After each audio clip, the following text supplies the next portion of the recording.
Welcome back. In this we are going to cover one of the numeric function, that is parseint, and this is the official page for the parseint. And if you want to read the official definition, you can also go with that, but let me explain you in a simple term. So what exactly the parseint is going to do, it is going to convert a string into a number.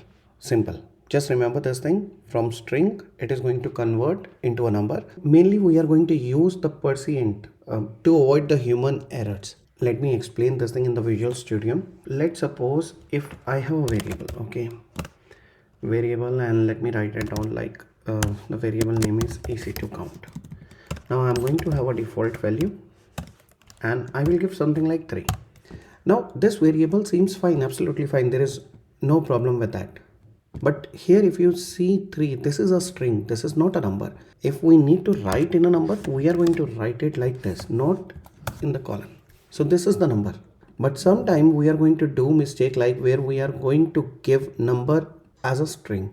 So that is the problem, and this is a common mistake. And to avoid these kind of mistake, we can simply use parseint. So let's suppose this is the variable I have, and in this I have a resource AWS. Let me go with instance. Here I can give any of the logical name, and then I can give count parameter, okay, and let me go with the other default values as well, like AMI and type. Now whenever we need to give type, we always give like this, t2.micro, because this is a string. When we need to give the AMI, we are going to give something like this in the double quotes, because this is a string. Now here in the count, I'm going to use variable like var dot ec2.count. Here this looks okay, there is no problem with the code, just a simple error here. Now if I'm going to run this thing, Terraform is going to give me the error, and it is very difficult to troubleshoot that error message, because here whatever the count value we need it in a number, not in a string.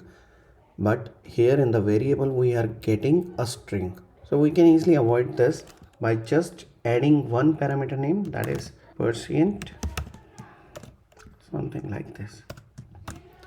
Now even if I'm going to give 3 here in as a string, it is going to take it as a number. So this is how I can use my code just to avoid the human error. Again, just remember, parseint is only to convert string into the number.